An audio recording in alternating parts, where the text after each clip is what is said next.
નમસ્કાર, આપ જોઈ રહ્યા છો સીએનસીસી ગુજરાત. બનાસકાંઠાના દિયોદર ખાતે હવે સરકારી યુરિયા ખાતરને પણ બારોબાર વેચવાની ફરિયાદ જોવા મળી છે. દિયોદર ખાતે ખેડૂતો ખાતર માટે બૂમો પાડતા હોય છે, ખાતર નથી મળી રહ્યું, ખાતરની અછત સર્જાઈ છે. અને દિયોદરમાં અછત કેમ સર્જાય છે તેનો ગજબ કિસ્સો સામે આવ્યો છે. BS6 કક્ષાના વાહનોમાં વપરાતા AW યુરિયા વપરાય છે તે નકલી બનાવવાની પ્રક્રિયા આરોપીઓ દ્વારા ખેતરમાં કરવામાં આવી રહી હતી. AW એ પ્રદૂષણ ઓછું થાય તેને અટકાવવા માટે વપરાશ થતો હોય છે, પરંતુ આ લોકોએ ડુપ્લિકેટ બનાવવાની શરૂઆત કરી એટલે કદાચ એવું વિચાર હશે એમને કે વાતાવરણમાં પ્રદૂષણ વધારે ફેલાય અને એમને પૈસાની આવક પણ થાય. તે હેતુથી કદાચ વાહનોમાં આ લોકોએ ડુપ્લિકેટ યુરિયા વપરાય તેવી બનાવટ કરવાની પ્રક્રિયા શરૂ કરી. હવે આ બધું હદ સુધી જઈ રહ્યું છે કે વાહનોમાં જે પ્રદૂષણ થાય છે તેનું ફેલાવાનું કારણ પણ કદાચ આવું હોઈ શકે, કેમ કે હવે ખાતરમાંથી પણ ડુપ્લિકેટ બનતી વસ્તુ બજારમાં વેચાતી થઈ ગઈ છે અને આ લોકો ખેતરમાં આની બનાવટ કરીને ગલ્ફ તેમજ જુદી જુદી કંપનીના ડબ્બામાં પેક કરીને આ બજારમાં વેચાણ કરતા હતા. જેવી બાબત તો એ છે કે એમને વિચાર ક્યાંથી આવ્યો કે આવું ડુપ્લિકેટ યુરિયા અમે લાવીને ડુપ્લિકેટ બનાવટ કરીએ, તો તેમને આ સમગ્ર પ્રક્રિયા યુટ્યુબના માધ્યમથી જાણી સમજી અને ખાતરમાંથી લિક્વિડની અંદર ટ્રાન્સફોર્મ કરતું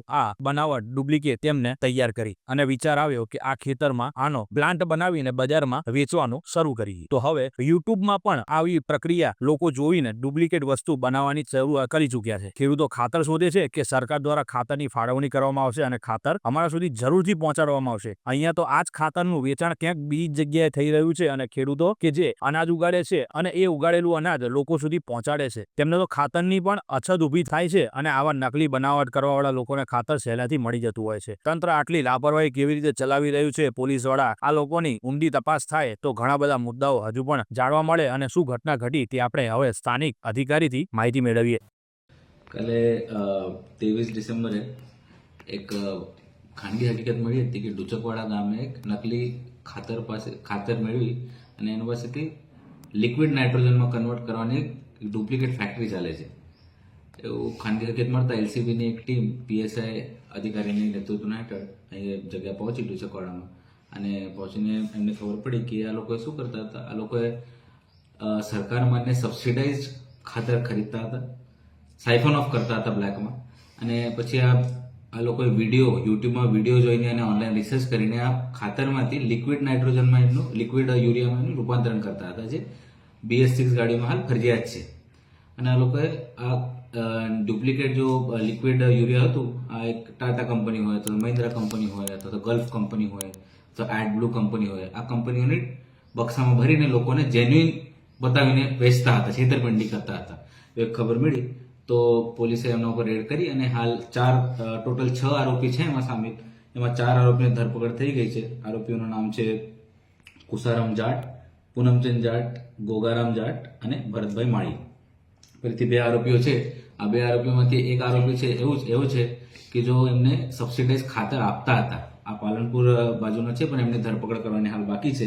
અને એક બીજો આરોપી છે નસીમભાઈ કરીને, આ દિલ્હીથી છે. આ એમને રેપ્યુટેડ કંપનીઓ ટાટા હોય, મહિન્દ્રા એમનું બોક્सेस આપતા હતા કે તમે એમાં ભરીને લોકોને વેચી આપો.